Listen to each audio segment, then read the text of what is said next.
Episode 156 of The Blathering. And I'm leaving this comment on screen because Mike Fink is here. And he says, let's Monday Fun Day, y'all. Mike Fink's one of my favorites. You're all my favorite. But love to see you here, Mikey. Maybe I shouldn't call you Mikey. We've had breakfast together twice. Is it fair for me to call you Mikey? Michael? That's one. Mike, Mr. Fink. A lot of people check it in, and I'm glad to see it because I forgot to promote this episode today. No one knows it exists except for, I see you, the two people that come in and pre-dislike the stream every time I put one up. And today's title wasn't super political. We're going to get to some things maybe here. But I signed in. Already two people who were like, yeah, F this guy. Love it. Ryan Almonds here. Steve, producer Steve here. He'll be on, but he got a big sports day. We'd also got update on the Blather bracket. Dylan Barry's here, celebrating a warm LA Monday with me, Laserbolt, Addy, Dr. Addy to you and me, Brennan, JJ Skywalker. Sorry, down on Mike. Vermont Mike here as well. Check it in from, you guessed it, Vermont. Don't know why I slipped into a Norm McDonald doing Bob Dole. All right. Cinder's here. I wanted to shout out Cinder for recently joined the Patreon page. So, Cinder, get in here. Call in. We got calls today. I think I got Jared the TIE Pilot. I don't know what I did wrong. He'll probably yell at me over something I did. I don't know. Maybe. I don't know. No, I'm kidding. But thank you. Oh, Tully's here as well. Love Tully. Tully is my partisan. He's my Saw Gerrera partisan pal here in chat, and I love you, Tully. The Cinder joined the Patreon page. I want to highlight that. I am close to. I kept saying around my birthday, I'm going to announce. I don't even know what to call it. That's the thing. It's not even like a new tier on Patreon. Well, I think it will be a new tier. Oh God, the ADHD, the ADD. It's hitting Jared. It's hitting.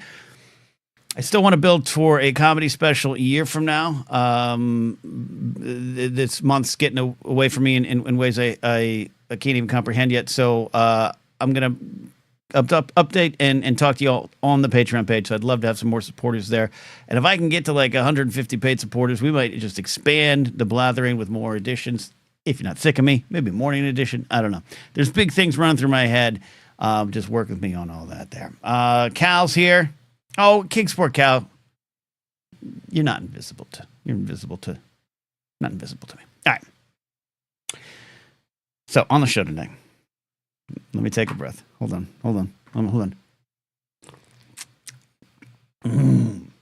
Big slurp of water. God, that fan, my laptop fan, you can hear the noise gate working overtime on the mics. It's blowing like it's powering a dam or something. Okay. Blather bracket updates. We got some big upsets to talk about from the round of 32. Sweet 16 of the Blather bracket will be Thursday night. Congratulations to the UConn Lady Huskies for winning the women's NCAA tournament over South Carolina. I was paying close attention to that one. Addy says you should hear the fan in the oven in my lab. Yeah, that sounds good. We're going to talk about that. Billionaire tier says Cinder. Yes, I'm introducing the billionaire tier on Patreon. I do want to especially put out anyone here who watches the show and you're a YouTube channel member and you're a Patreon supporter or you leave super chats. Some of you do it regularly. In these times, yeah, I need that stuff, and I need the show to keep going because of that stuff. It's always tough for creators to call for that stuff. But I just want to give you even more gratitude because of what's going on in the world. We're all facing a lot right now. And this show isn't a news show in the sense of I'm not a MSNBC anchor. I'm not Aaron Burnett. I'm not someone here with a staff of 14 researchers where I have every bit of fact and information in front of me when I talk about politics. But I go with my heart. I go with my gut. I go with my senses. And I have nothing important or different to add to the conversations going around the world this week with the Trump tariffs. Again, not even like fully in effect. We're seeing responses to the talks of a lot of them coming. You saw today a false bit of information go around online about the Trump administration is going to put a pause on the tariffs. And that caused the stock market to have a little bit of a rebound, small compared to what we've seen the last couple of days with everything just off a cliff. That's scary. That's scary that the world's economy hinges on a social media post. That's scary shit, man. YouTube can demonetize me now, and this episode will make no money. Got it. Great. That was a weird thing to watch, and we're all kind of going through this thing, and I, like I said, I have nothing to add to it. We all know it. We all see it. We have some fun here. We're going to dig in here. We're going to talk about sports, movies, talk about politics and sports. Steve and I are going to get into that a little bit, thanks to Ovechkin, what the hockey guy. I know his name. All that stuff. But yeah, with what's going on, and even one of the things just before I sat down was RFK Jr. Finally doing what he promised. Recommend that fluoride be removed from water. And if anyone has any thoughts on that, I do want to hear it. I've always said this about RFK Jr. Don't worry. This isn't a turn where I'm like, I've been thinking he's right.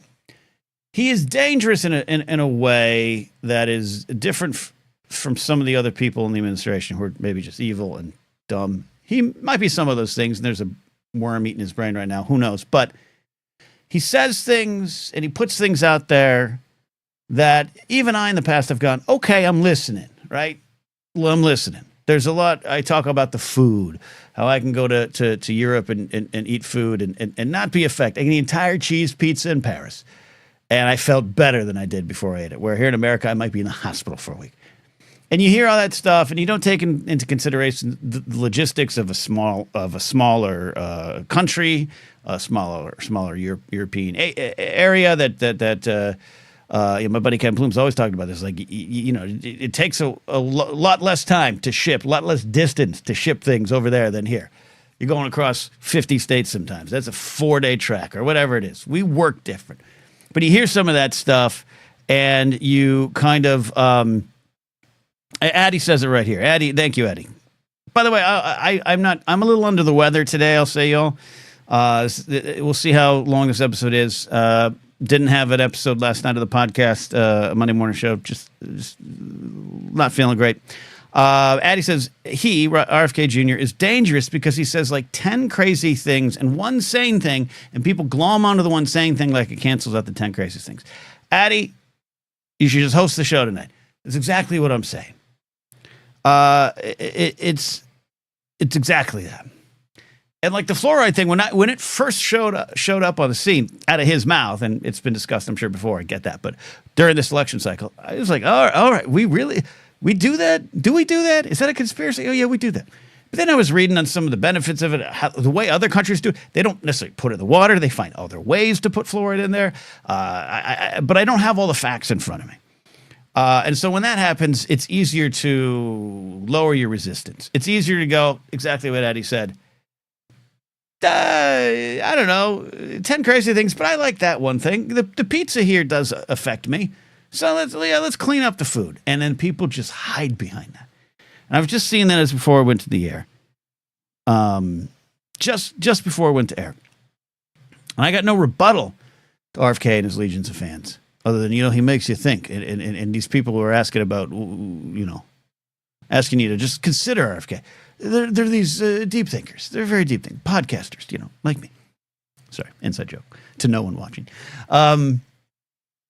But that's on my mind. That's on my mind today as we all huddle. We're all huddled here to try to figure out the best way forward and to watch the world economy start to collapse because of this group of grifters and liars who've gone all the way to the tippy top, who might declare martial law, who might put the Insurrection Act into play. April 20th is the day people talk about it. I'm reading that stuff and I'm getting scared and I'm wondering, do I got to grab a hatchet?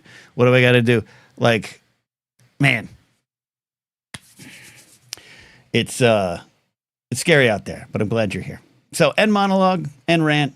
But if anyone wants to talk about that stuff, let me know. Not in the headspace. Like I said, I've been down and out last couple of days, not feeling well, so I'm not clear of mine, to be honest. So I'll tell you what, let's just bring Dr. Addy on the show right now. Dr. Addy, are you ready? Let's get you on the show and talk about whatever you want to talk about, Dr. Addy. But also, I love what you said there about RFK Jr. How are you? I am here, Ken. It is scary out there. It's getting scarier. Mm-hmm. I made the mistake last night. This is not where I want to go, but it's where you're taking it. I made the mistake last night of watching a 3-part documentary about the Oklahoma City bombing. Ooh, okay. I want to watch that. It's on my list.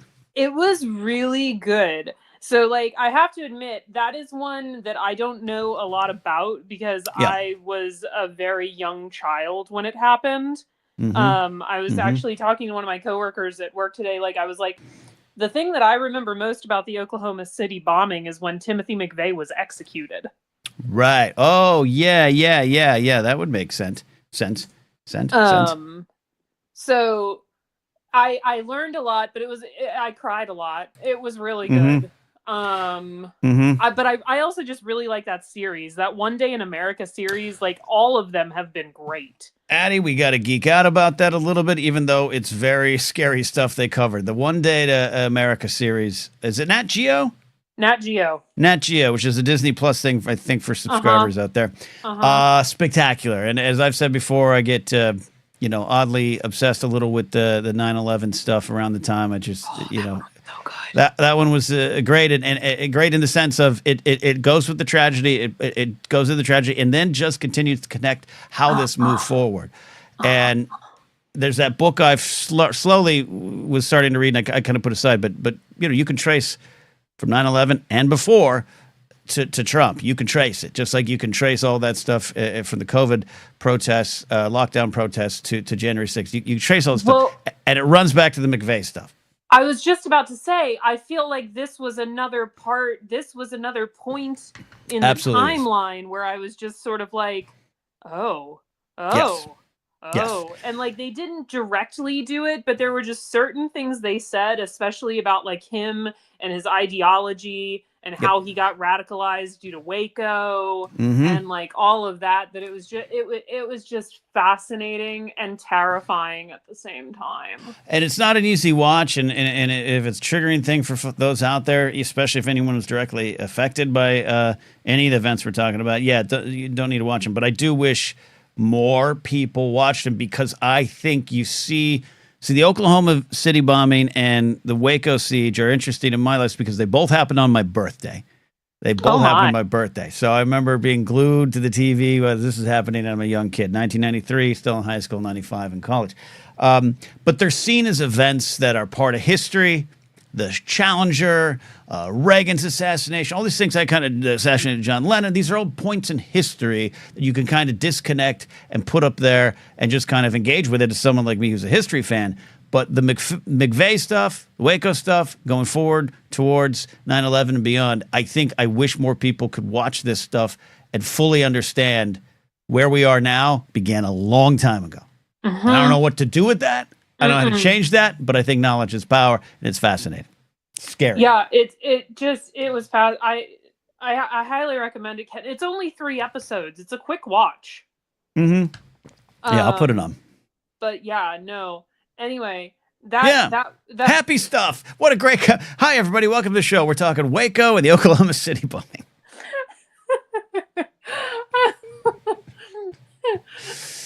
Oh, good. Pivot. We can pivot. I'm gonna, if this was a rock station, I'd play Craig Finn of the Hold Steady has a great song called Maggie, I'm Still Searching for Our Son. If anyone knows that song, it is a song that I think definitely has it's about a Waco kind of cult situation. Fascinating song. So we'll play that song and come back with sports and weather after. How about that? Now, Addie, what's on your mind? I say, should we pivot? And it makes me think of, Saturday, I got tricked into helping somebody move into a 2nd-story apartment that doesn't have an elevator. No. And we reenacted the scene from Friends with a couch. Anyway. Oh, yeah. Okay. Well, good for you. You're a good friend. Never again. Jared made me rewatch Game of Thrones. Yeah. And then I am on to House of the Dragon. Yeah. And I come to you tonight with a question. Okay. Although I feel like my questions aren't nearly as fun as Jared's sometimes, but here's the question I have from you. You pick one character from Game of Thrones and one character from House of the Dragon you would like to see have a conversation with each other. Oh, that's spectacular. I would probably want to go with. There's too many options, isn't there? Now, there's really too many options. There are a lot, but I will tell you the pairing that Jared just put it in the comments. The pairing that inspired this. I want to see Otto and Tywin have a conversation with each other. Be a banger of a conversation. I would want young Rhaenyra and like season 2 or 3 Dany. Okay. Sit down, have a chat about what it's like to be a young woman trying to get a seat of power in this land. Yep. I also was getting a little bit of I want, even though one of them is much more, I don't even know what the word for it is than the other. I want to see a little bit of like Alicent and Cersei. Yep. Yeah. Good. The good parents. Yeah. Those are great parents. Yeah. Absolutely. Just as like, I feel like I was watching earlier, just like the idea that like Alicent sort of feels a lot of what Cersei felt towards Tywin, of like just totally not being appreciated. Yep. For her. And having good reason to not be appreciated. Yeah, no, absolutely. The nice thing is there's so many choices. Like really Daemon Targaryen and Jaime Lannister, just the brooding swordsman. I'd have them have a conversation. I've really been in although there would be very few words in that conversation. Yes, I've been just studying Matt Smith's face acting on this rewatch. He does so much by saying absolutely nothing. Absolutely. I did some acting this week, and I just in my head I just kept don't move much. Just let the energy tell the story. Yeah. Well, no, that's a great question. No, you always got great questions. Going back to the old days there on the Anchor app. So. Love that. The thing about these two shows and the casting office, they just know how to pull in the wonderful actors that chew up all that scenery. It's the best. I'm telling you, Matt Smith. I've always loved Matt Smith. I'm a Doctor Who fan. I was a fan of The Crown. And now he's on House of the Dragon. He has taken it to another level. I am not prepared for the eventual... I don't even remember. That is the great thing about it. It's been so long since I read Fire and Blood. I don't remember any events. It's great. Jared can't fool me. I just know, he's going to die. They all die. The series is 150 years prior. Yeah, I imagine they all at some point are croaking. I'm not prepared for losing him, especially. Like, they better, I hope they save that towards the end, because I can't imagine the show without him. Yeah. No. Yeah. I guess it's not a spoiler for anyone watching. It's just the method is is always what's fun. Yeah. George is nothing if not creative. 8984 says, I still want Matt Smith as Sheev, allegedly. It was true. It was true. I'm glad that it didn't go that way. He was going to be young Sheev, and I really think why take away Ian McDiarmid? I want more Ian McDiarmid all the time as the Emperor. So Smith would have been great. Where? At the end, after the dad, the energy. Oh. He would have been reborn essentially. No, I don't like that at all. Yeah, it could have been. It's a good actor, so it would have been wonderful.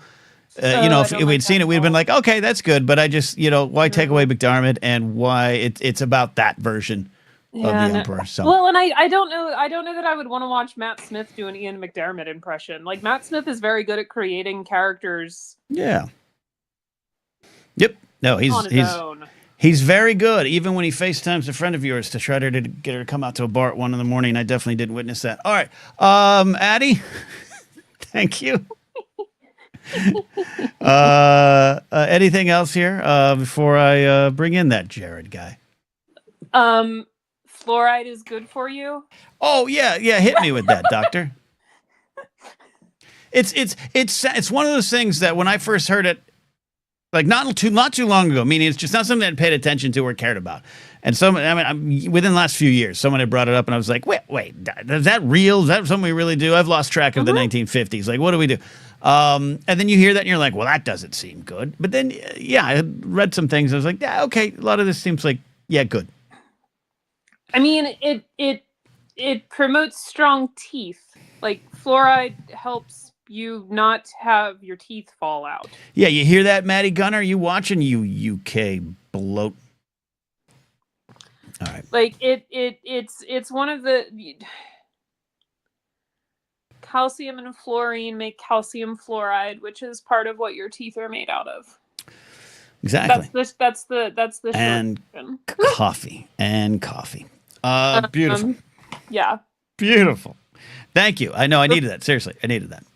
Before I go, though, yeah, I've got a 60 seconds of science preview for you because what do we got this week? Any story this morning? Any hope? I don't know about hope, but we're Jurassic Parking dire wolves, so that's coming at you on Thursday. Not going to go bad at all. Not going to go bad at all. That's going to go well. What's the worst that could happen? That's how we should approach all science. What's the worst that could happen? I mean, at least a dire wolf is not the size of a T-Rex. No, it'll eat you more slowly. I don't know. I've seen enough coyotes running around Burbank that I'm good with the less dire wolves. But they are so cute and scruffy, so that's okay. That's okay. They're just keeping us so that we feel more and more like we're living in the political chaos that is Westeros. They're just it's time to bringing us along. Time to rise up and rebel against the king or the queen. Yeah. All right. Well, I'm looking forward to 60 Seconds of Science on Thursday. That's going to be fun. Everyone tune in for Dr. Addie coming back with some science. Yeah? Yeah? Yeah. Yeah. Werewolves of London, says King. Addie, thank you, Dr. Addie. Anytime, Ken. That's a show I do on Fridays. I'm not excited to hear about this upset, but I look forward to big upset. Steve. Big upset on the Blather bracket. Can you give us a clue of which bracket the upset was in? Lord of the Rings. Lord of the Rings. I don't know if I'm ready. Stunning upset. Oh, it's gonna be great. All right. There were some good upsets in that one. I think it was a good one. Good upsets. Good upsets. I think I voted all upsets. Wait a minute. Maybe I won't be upset. You are the one to be blamed. Thank you, Addie. We'll move on here to get to Jared in a second. But yes, the Blather bracket here, closer to 5. We're going to get update on the round of 32. Looking ahead to the Sweet 16. Steve warned us. It's only going to get tougher. For those who don't know, hi. If you're joining the show now, if you're watching on Facebook, how you doing? Leave a comment. I see it here. If you watching on Twitch, let me know. I'm currently can't play stream video games on Twitch to get back to that because of a computer issue. But maybe one day I will if I know there's more people active and watching on Twitch. But also really, really am happy you're here. I want to shout out a couple super chats. David Mackay, any thoughts of the Beatles quadrilogy casting? I do. Stick around. Hold on for that. Sean McCabe says, I'll bring the marshmallows to this dumpster fire. Thank you. Sean's profile picture, for those who are watching, the audio version, folks, I'll have to describe it. He looks like he is a knight of the Seven Kingdoms. Sean, hot dab, man. Grab a sword and join us at the wall. You are good. Look at it. Ikaika's here, everyone. Ikaika says, hello, you handsome devil. Happy to have you here. So this is the some people popping in here, the Blathering. I'm Ken Knapsack. We go live Mondays, Thursdays, Saturdays, clip outs all the way, more shows coming, all those good things. We talk sports, we talk politics, we talk food, we talk a bunch of silly little things, but also serious things as well. Look at the call that Dr. Addie just had with us. Addie comes in with his home run of a call. We talk about Waco, talk about the Oklahoma City bombing, fluoride, what your teeth are made of, and Game of Thrones, House of the Dragon. And I dropped in a little Matt Smith lore. So there you go. Anytime. Mike Fink says anytime plus blathering. Blather time or anything. Anything is probably how I'd say it. Hey, Brian Tiller's there. He's the lead singer of the band The Moonagers. Check out The Moonagers. Get some stuff. Buy them. Buy their albums. Buy their albums. All right. He's ready now. He's ready. I think he's shirtless, but you don't know that. It's Jared, the Thai pilot today. Check it in from a sweltering Boston, I'm imagining. Sure. I mean, sweltering by our standards, shirtless because I feel like crap and lazy. See, yeah, I'm not feeling good too. It's just a rundownness. It's not an illness. It's just a rundownness. Yeah. So you and I, let's cuddle together here, Jared. Let's cuddle together in the bunker of love and support. Don't you threaten me with a good time. What? What? What's on your mind tonight, buddy? We got more Game of Thrones from you Thursday, I'm sure. But anywhere you want to go today? Yeah, Thursday will be the House of Black and White. But tonight, it's been a while since I've done a non-Thrones call, but I'm interested in sports tonight. Look at this. Jared's a well-rounded individual. No, don't put that mojo on me. Okay, all right. But I'm a giant hockey guy, as you know already, and watching Ovi break Gretzky's record has been fun to watch, and it's brought up a old, I guess, hill to die on for me watching the Discord around this. First of all, Ovi and Wayne Gretzky are both terrible people, but I love hockey and I love so I'm gonna stop right there and put a pin in that. Steve and I are gonna talk about this tonight. Ovi is a horrendous human being. Yes, horrendous human being. So, anyways, continue. As is Gretzky, that mega Canadian. But let's continue. I digress. Yes. Yeah, no. But what I've loved about this, which I'm sure you could probably back up with football and baseball sticks, is too, whenever you get to this kind of point where somebody's breaking a huge record like Ovi did with the goal scoring, I hate the Discord where people will be like, well, Ovi's obviously greater because of the goalies today, and Gretzky had like 5'0" goalies who had skinny pads, and I'm just like, do you people not realize like he also had the equipment of the time? Because you can, if you watch hockey today, you'll notice hockey sticks have this amazing ability to like fold in fucking half for no reason, and they add this ridiculous whip to the shot. When I played hockey and when Gretzky played hockey, our sticks were solid wood. There was no give. And they actually gave Ovechkin's Gretzky's stick, like specs, whatnot, one day to see, like, can you make this one-timer that you're famous for all the time? He was shattering sticks and couldn't get the shot off. So I hate hearing, the old guys couldn't match up with today's people. I'm like, if you gave Gretzky today's stick, he would still rule. And I also love that people are like, oh, he's so much better now. I'm like, do you realize Wayne Gretzky wasn't even a goal scorer? He just happened to have that many. He's an assist guy. The amount of assists this man has, that is truly a record that'll never be broken. He has almost 2,000 assists. I remember when he crossed 2,000. Yeah, it's nuts. But continue. Yeah. Go ahead. No, Jared. No. Talking here, diving in on this here. First of all, it's a home run of a call. And 8984M says, reminds me of Wilt Chamberlain, plumber's and mailman argument. Come back to that. Neil Hanstock, comparing errors impossible, not to mention unfair. I agree with it. I think there's some humor to be found in, I always talk about this, your average second baseman is probably 2 inches taller and 20 pounds of muscle heavier than even the biggest baseball star in the 70s, right? It's just the way it is, and we're built different and everything like that. And it's funny to think, that way. Take someone from now, put them there. What would they do? Take Ohtani and put him back there. So I have fun with the argument. I do. But you're saying something I really agree with, which is it's just not fair. I think, and Neil too. It's not fair. It's kind of pointless.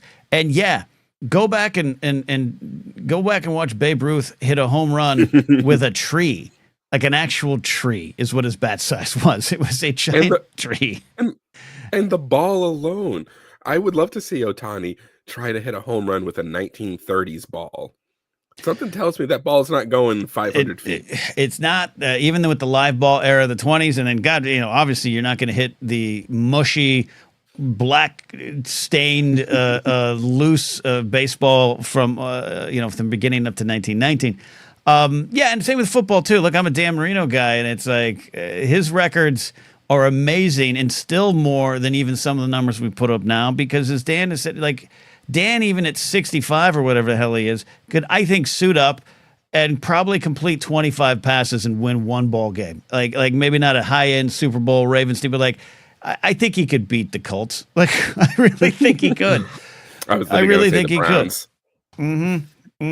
But anyways, I think it's a great point. I think I really love it, and it's kind of one of the things I have in my mind all the time is the other side of the conversations too. And sometimes I step on it too, and don't consider stuff like what you're saying, just in life in general, politics, life, everything. But I love that. I love this topic here in the sports thing. And 898 for him mentioned the Wilt Chamberlain thing. Ellis and I were just talking yesterday about this. Watching Ovi break the scoring mark of watching Chamberlain, yes, playing against, as Mark said, you and me, and it's just insane to watch. But if you are smart enough to look past that, you know that he could compete today. He'd compete today, not as rest in peace, but like he would compete. Pluck him from 72 to now, he'd be just as dominant because it's also here. It's also the brain. Yep. No, you're definitely not wrong. Good stuff. Well, yeah, of course I'm not wrong. It's my show. Oh, wait, sorry. I thought we were doing sports talk. But yeah, Lovely. But cool. Like I said, they're both still evil people. Yes, so put a pin in that. Steve and it's on the docket. When Steve gets in here, we're going to talk about that. I didn't even fully know the Ovi stuff as much until Steve mentioned it, and I want to talk about it. Yeah, it's just, that's a whole nother thing where I'm just like, it makes me so disheartened to try to watch sports these days because it's like, fuck you, you're cool, fuck you. Well, again, you're gonna enjoy the segment we got. Call back in. Hey, I'll stay on if you want me to. There you go. I got some new calls coming in. I'm gonna get to those, Jared. I appreciate it and look forward to some Game of Thrones on Thursday. Yeah, you got it, brother. House of Black and White on Thursday. Everybody stay safe. Come see my band Friday night. Plymouth, Massachusetts. New World Tavern, 9 p.m. Shameless plug. I'll do it again Thursday. There you go. Do it again. Drop the link. Drop ticket links, man. I want Concept of a Plan to become the biggest punk band in the history of the world, man. Okay? And that way, you can just hire me to be your on tour hanger on. I'll just hang on. I'll be there. Hey, yeah, what's up? We'll have you do live podcasts on the stage. Yeah. There we go. That would go great at a punk rock show. Yeah, it would. I shared the time with it. Got a new caller, but an old time supporter, an oldie supporter. Cameron Stewart's here. Let's get Cameron up, and then Sean's going to call in, and maybe he'll explain why he looks so cool, and if he is heading to Castle Black. Cameron Stewart, buddy, how are you? I'm good. How are you? Still feeling a little under the weather, just so everyone knows if you're joining the show. It's my energy's low, my eyes are blurry, but I'm here. I feel that. I might have called in with Cameron S last time, but I got the phone call that yanked me out of StreamYard. We had Hess and we have Stewart. It's like a good cop team. You're a detective team. Get Hess and Stewart. But anyways, no problems, man. What's on your mind tonight? I don't know. I was hoping that a topic would sort of drum its way to the top. I'm not a sports guy. What do you feel about fluoride? Oh my goodness. I just saw so much discussion about this and everyone saying, hey, I wish I was a dentist in Utah right now. Cause like, damn, they're about to have the time of their lives. Assuming people can still afford to go to the dentist. Assuming they can afford to go to the dentist. But yes, under Governor Spencer Cox, Utah just became the first state to ban fluoride in public drinking water. And I saw one of the things I saw too, and I don't have the full facts in front of me here today. I don't have a team of MSNBC producers, but someone pointed out on social media that an idea I'd like to look more into. Like the Republican Party here, the administration isn't trying to make water great again. They're actually trying to dirty it up. Like this is about the deregulation of water, if you will, and the removal of dangerous fluoride, which is bad. So yes, let's all move to Utah and open up dentist offices. I love well-seasoned water. So well-seasoned water. Have you ever? Let me ask you, Cameron. Have you ever done that trend that's been around for decades now, where you drop in cayenne pepper in water and maybe a lemon, and then you just lose weight magically? Did you ever fall for that? I would never put cayenne pepper in water in the first place, but no. Okay. I've also Okay. not been around for that many decades. Is your Uncle Ken telling you this weird story? It's still out there. I did fall for it, and I did it. And actually, it has a appetite suppressant kind of effect to it. I can get behind that. Maybe there's some science before that. Dr. Addy might tell us. Ranger Donald drinks cucumber water, which I do. Great in a hotel lobby. But yeah, I fell for it, and not fell again. I'm saying fell for it, but I went into it, and it was like it's one of those things where you're like, this is the answer. I'm finally going to drop the lbs I want to drop, and I'm going to get in great shape. And you're just drinking spicy water, and then you go out and get tacos. It's the same thing, Cameron. I'm glad you didn't fall for it. I'm glad you didn't know to fall for it. I did not know to fall for it, but I don't know. I mean, you look up tricks for losing weight, working out, and whatnot, and someone says one thing, someone says another. So I kind of feel like it's all bogus or none of it is, and it's kind of just whatever you like to do. So it's also it's very much about, it's pretty simple. Eat smaller portions, work out more, be active, not necessarily hitting the gym, just be active more. It pretty much comes down to those things, I think. Yeah. Yep. Cameron, thank you. Any other things on your mind here tonight? I guess I did have a very strong opinion about the Matt Smith Palpatine thing. I know that's not the main topic, but I've heard people bring this up. I've heard people say, "Oh, wouldn't that be cool?" But I will die on the hill that you put Ian McDiarmid in anything Star Wars, and that Star Wars is perfect, and I love it. And don't take if it's Palpatine, like you said, don't take him away. Matt Smith is a great actor, but I feel like it would also been really weird to like mid-scene he gets like new clothes, and then suddenly it's Matt Smith, and you're like, "What the hell is happening here?" So I like Ian there.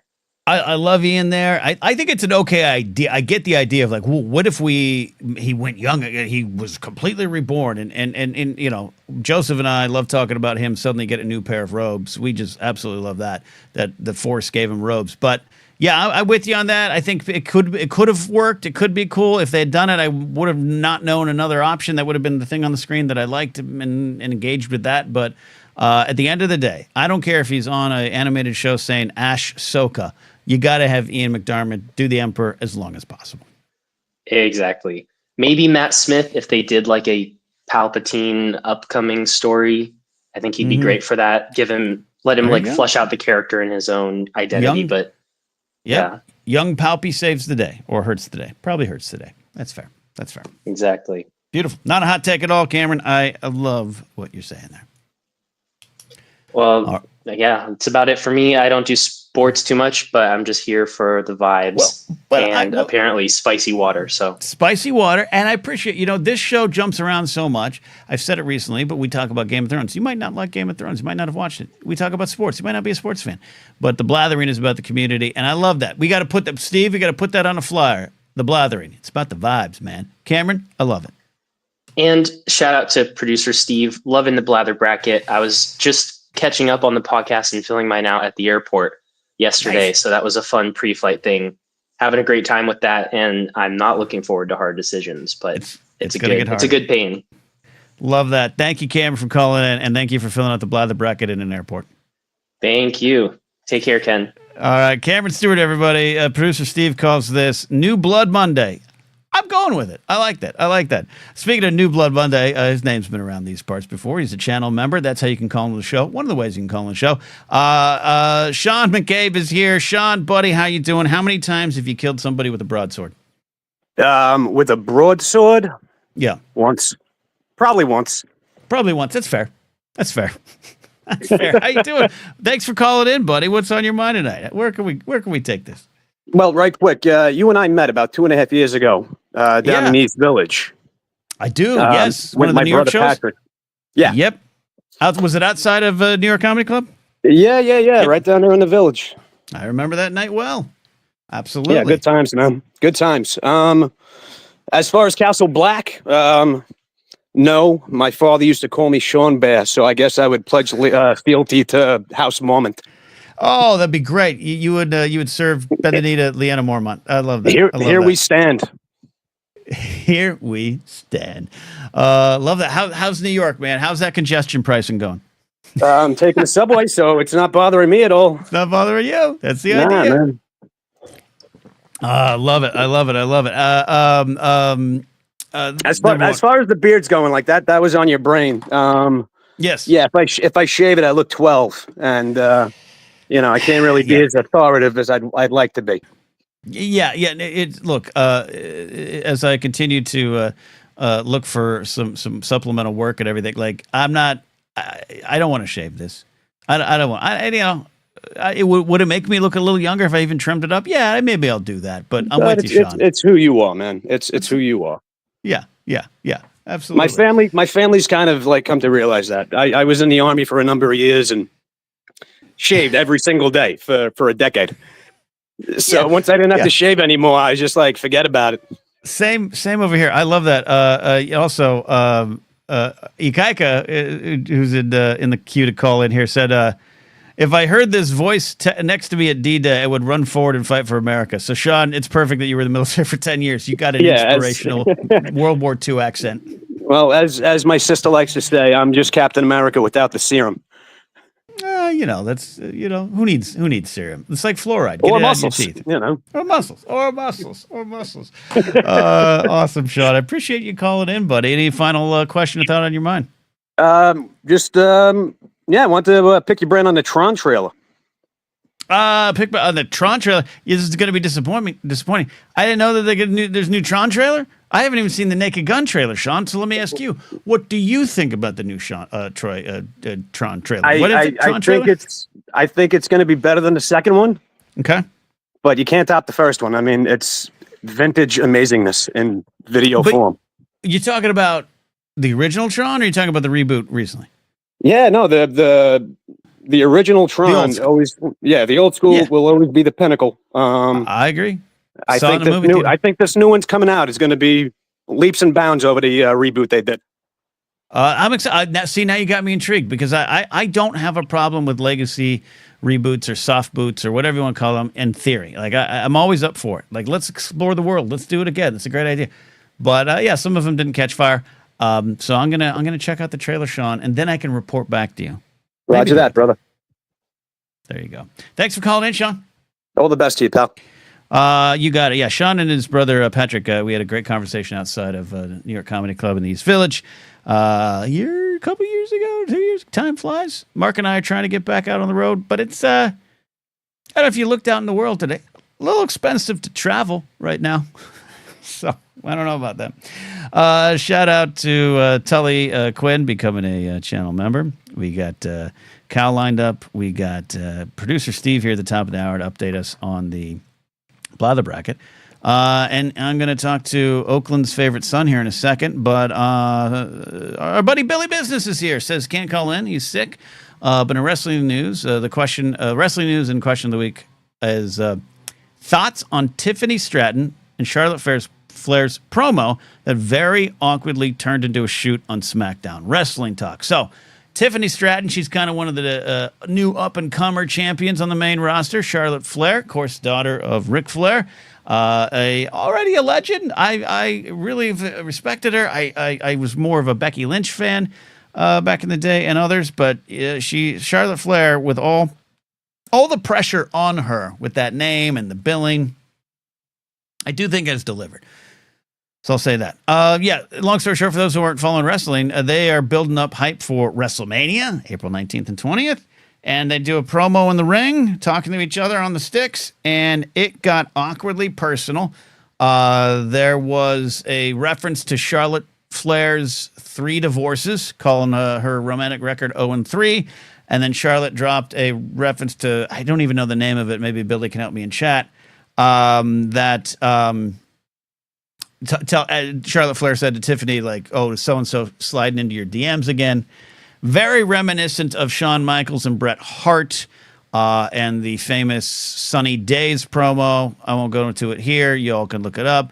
Very real, very felt. Because I'm not following wrestling super close, don't know if there's actual heat between Charlotte and Tiffany. I will say I am aware that in the past, just hearing from some of the dirt sheet headlines of the day, I know Charlotte and others maybe don't always get along, including Becky Lynch. So I think it's fascinating when wrestling becomes real in this sense. I think it's a great way to get a story over. I think it's a great way to pull the actual passions out of these performers.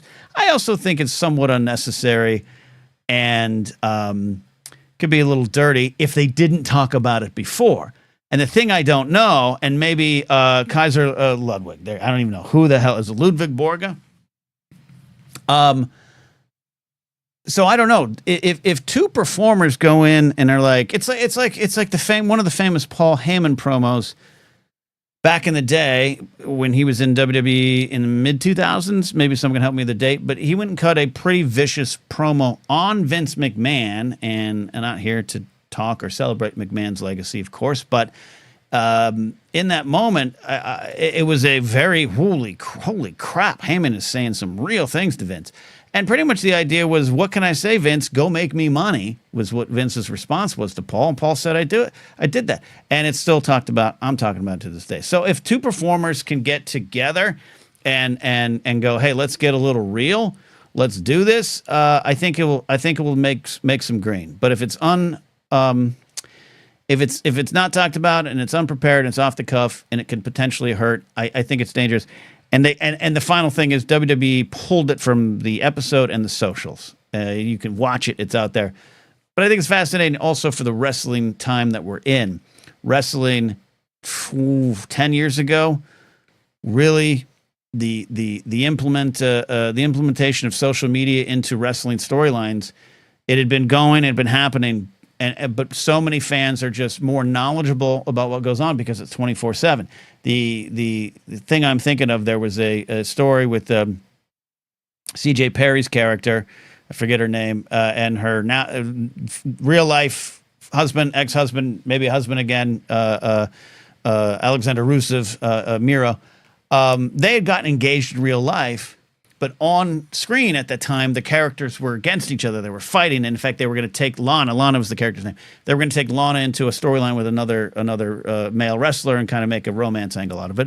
But then on their social media, these two posted that they were engaged. And so then it just undercut the story, and you couldn't do it. So wrestling has changed, and you can't put that back in the bottle. You cannot put that back in the bottle. Too many people know things. And so I don't know. Maybe if this is out and about, Charlotte and Tiffany drop some real things to drum some interest.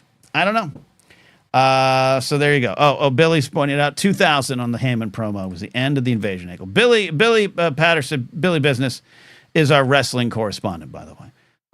So there you go. Rachel Donald says, I think it's Mania season. They are pushing each other's buttons to get more hype for a match nobody really care about to begin with. And that might be true. And in that case, it does work. Being inside of a wrestling locker room off and on for 15 years, I can tell you this kind of stuff happens.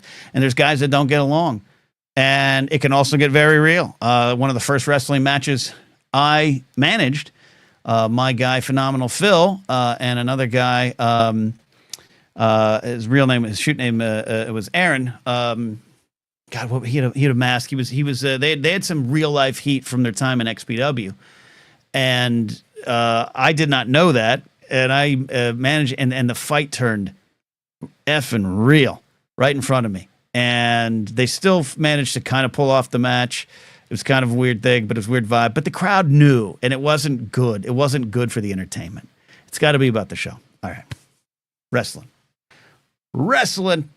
Top of the hour, we got producer Steve. Scotty J. Rowe is here. I see Scotty. There he is. There's that heart for Scotty. Scotty is getting on his way. He's leaving on a jet plane. Scotty J. Rowe is going to be heading to Japan very soon, I imagine, to get into his, to put out that wonderful panel, lead that presentation he's got at Star Wars Celebration Japan. So all of you, if you're heading out to Japan for Star Wars Celebration and you don't get into the big panels, the big fancy panels, I understand everybody wants to go to fancy panels. The animation panel's kind of cutting Scotty's panel in half. But if you didn't get into that, look, you're going to get the news. Anything that's announced in the animation panel, you're going to get on social media 2 seconds after it's announced. You can live without that. You can't live without seeing Scotty give a heartfelt hour-long presentation on the power, purpose of midichlorians. An alliance of magic, myth, and science, I think he calls it. So there you go. Laserbolt says the truth. We need another Scotty on location segment. That was amazing. For those that missed it, Scotty called in from a Costco last time. Thanks for the super chats. You guys are. I see you, super chatters. I see you. Let's take a call from an old friend. The man who once taught me how to appreciate spam, which makes my other buddy Ken happy. Ikaika Shively, you're on the phone, buddy. How are you doing? I'm doing great. I did have one topic, and now it became 3 topics. I'll do this really quick. 1, 2, 3 topics. Hit me. So we'll start with wrestling. I have gotten back into wrestling I think 2 years ago. And now I've been watching it like Mondays and Fridays, but I'm still only WWE. Don't watch AEW or anything. You're not an AEW. Okay. Not on AEW, but I'm loving this. I don't know what they're calling it. Is it the Netflix era? Is it Levesque era? Whatever it is. Right. I'm loving it because I feel like it's not just for the fans, but people who just love content and visuals, because they're doing a lot of behind the scenes work as far as like extra content, but just like the camera angles and stuff like that is really cool. Yeah.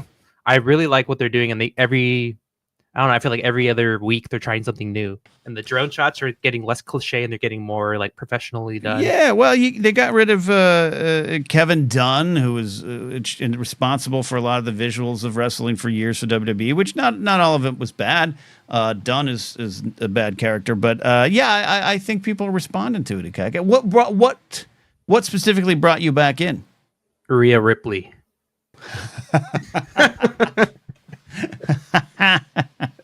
That's my girl. My girlfriend knows. My girlfriend, she got me shirts of Rhea Ripley. My girlfriend Rose, she's been a fan of Liv to be against me. Yeah. Okay. So that's a lot of fun. Hey, I respect it. I respect it. Rhea Ripley has brought a lot of people into wrestling. I'm sure. But it's been more than that. I mean, I always, even when I didn't watch wrestling, I always watched Royal Rumble and WrestleMania every year. Sure. Because those are the 2 pinnacle things. But Rhea Ripley brought me into it, but then like all the other storylines are getting a lot more interesting. And now you have like Cena being heel and all that stuff. I'm sure you've talked about that. Yeah, we have. Well, let me ask you this.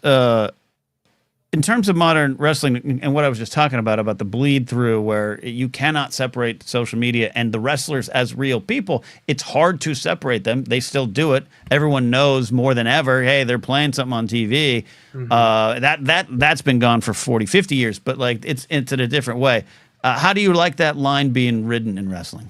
I feel like this, I mean, correct me if I'm wrong, but I feel like this started with the triple threat with Charlotte, Becky Lynch, and Ronda Rousey, because there was that Twitter beef between Becky and Ronda, and we knew that was real because Ronda gets mad at everything and she takes everything very personal. That seemed very authentic because we all know that Ronda Rousey is not a great actress and she would not be able to act that well. Yes. Seeing it happening now, I think it's smart because I mean social media runs our lives now, and we're always checking it. And every beginning of Monday Night Raw, it's going to start in 6 minutes, and they're going to be like, "We saw this, or this John Cena heel turn got 500 million impressions online." Like it's really popular. As far as like the Charlotte Flair heat, I don't know if that's real or not because 1, they took it off of online, but 2, the way it was done, where Charlotte felt very reactive, and that wasn't. I don't know if she like that last line of like her like, "Oh, what about Kaiser my DMs?" Like that was so quick and the audience didn't even hear that.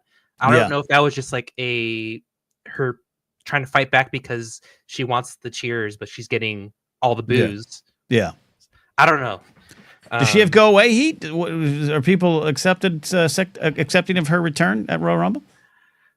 I think at the Royal Rumble people were hyped, but when she won, it was but then that Monday Night Raw is when everyone started booing because I think they figured we're gonna do the younger version of you that you're gonna go against with Tiffany.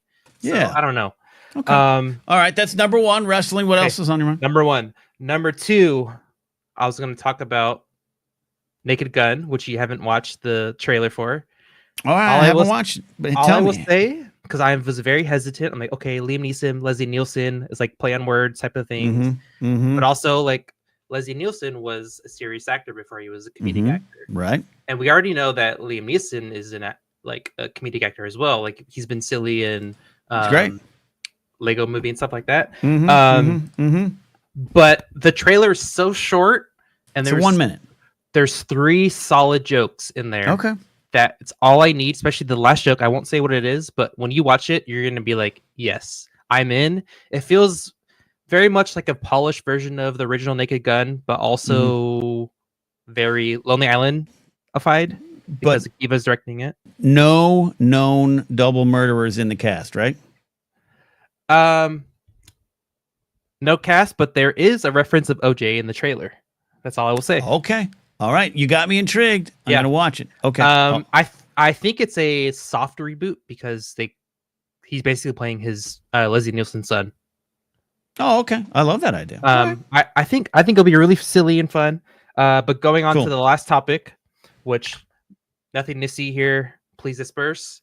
That's what John Fisher is saying right now to the A's fans, because now they're offering 2 tickets for $25 because no one is showing up.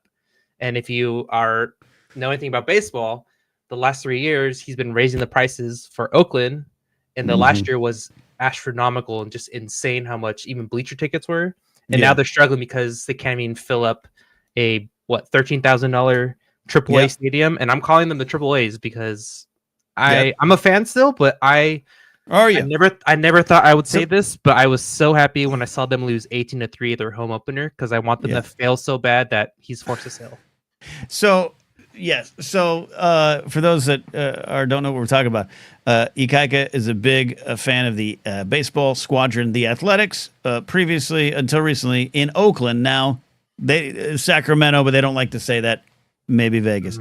I was going to ask you, like, how you feel. Like, these are players you still love. This is a team's history that you are invested in. But it's just, I see where you're going. You have been scorned, but you want the team. Do you have hope that Fisher will sell and they'd move back to Oakland? Yes. I think I made a decision that I will not see a game in Sacramento.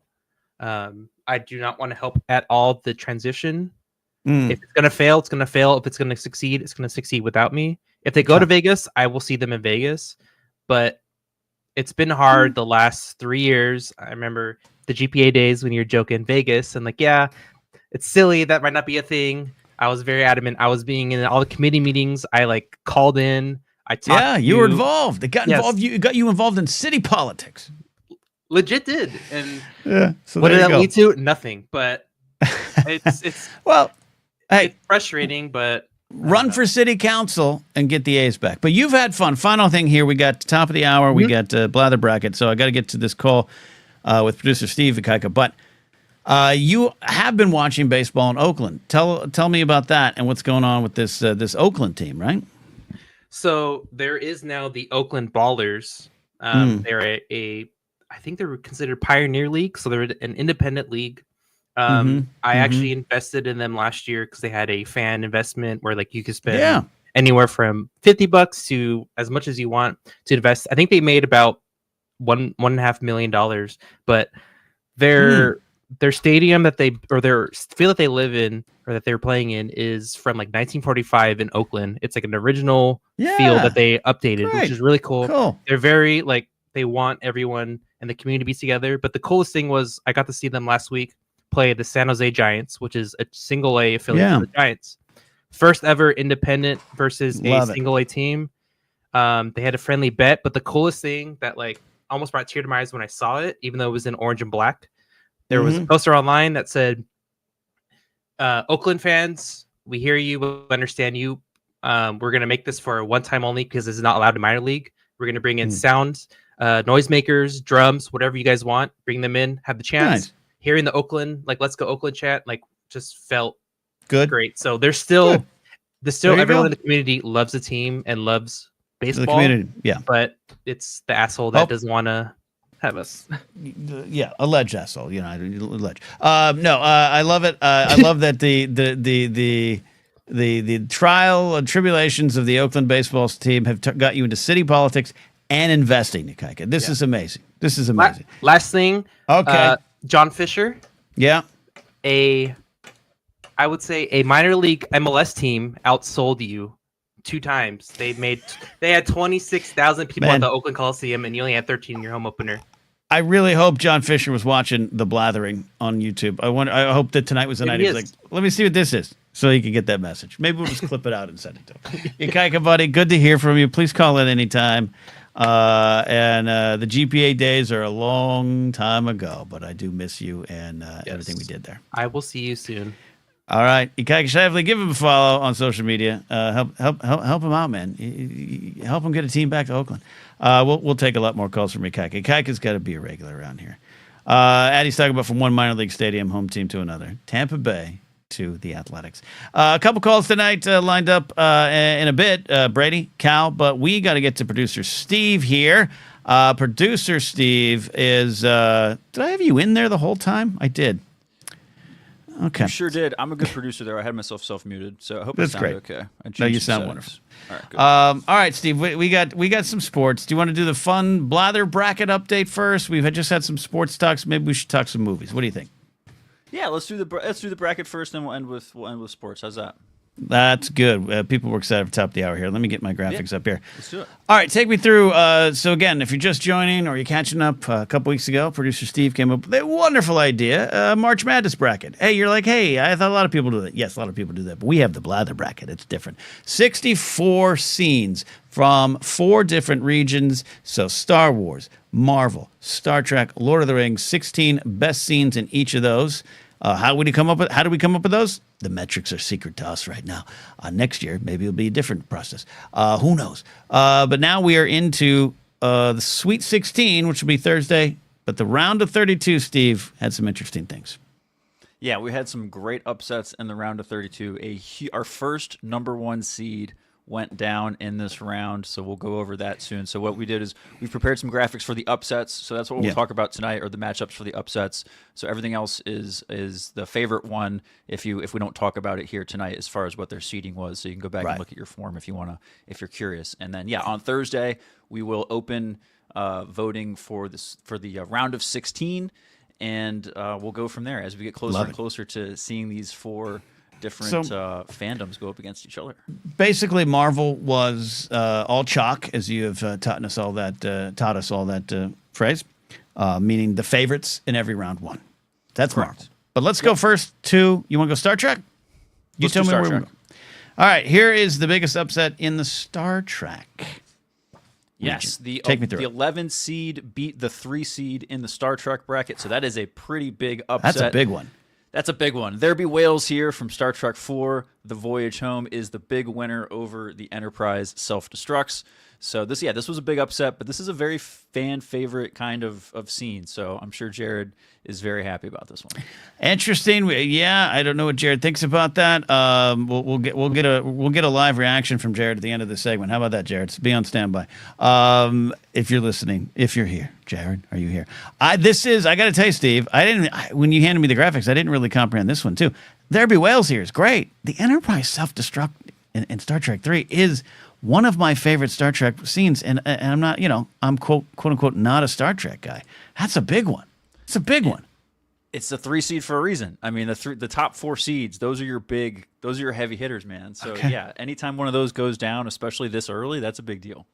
All right, Whales going all the way, says Will McLean. 4 is I love it. 4 is great. Saw it in the theater, love it. I'm all for it.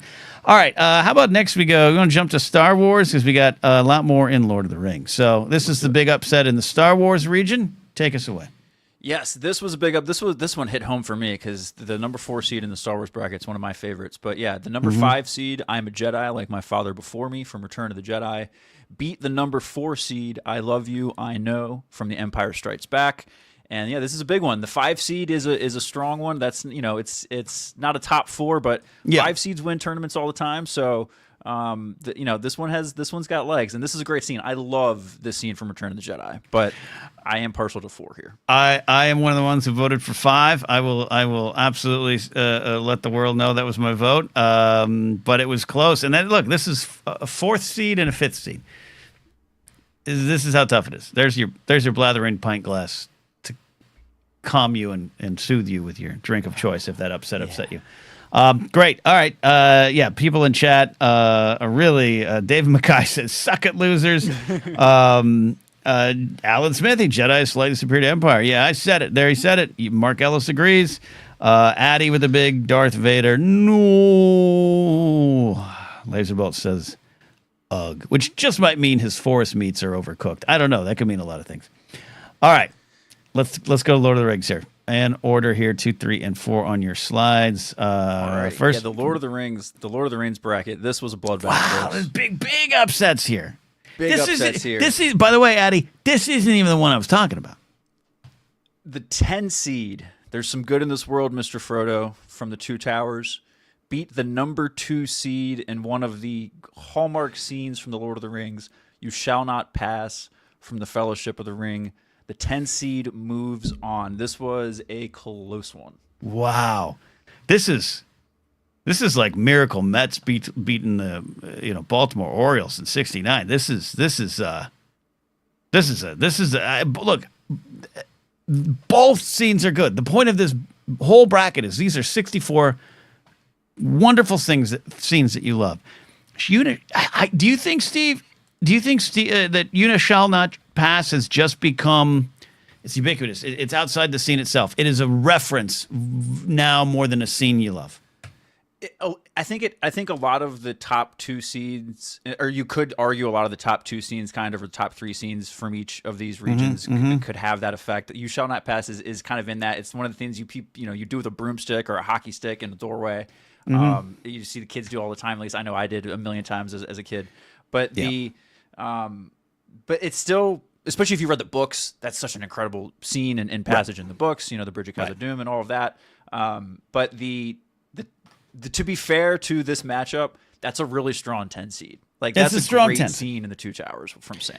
Yeah, I mean, look, I think Lord of the Rings was deep. The region was deep. All right, so let's go on to the next one here. Slide 3. This is it. This is the one, folks. Steve. This is the one. This is it. This is the big one. Our first number 1 seed goes down.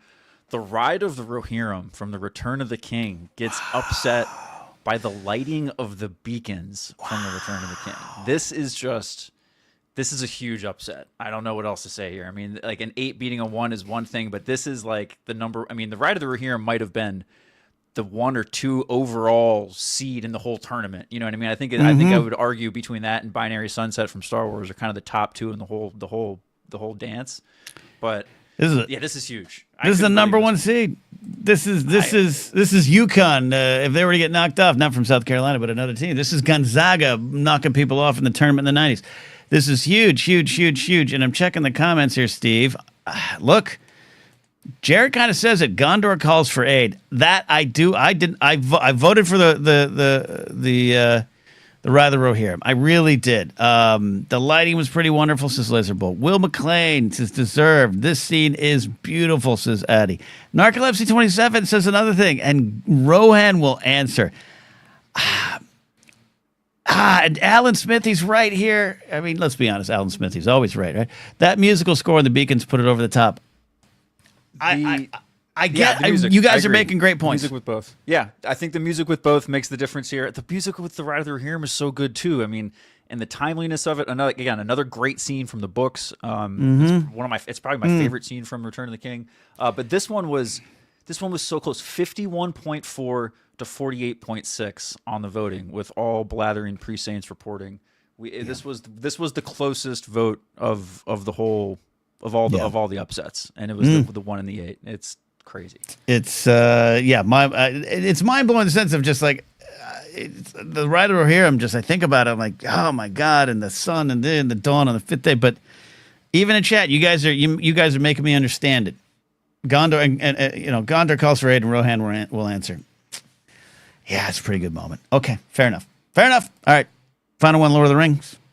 And our last upset here is the 5 over the 4. Not a huge upset, but I still think when you look at the scenes and the weight of the scene, this was a pretty big upset. I can't carry it for you, but I can carry you from the Return of the King. Beats the number 4, the Battle of Helm's Deep from the Two Towers.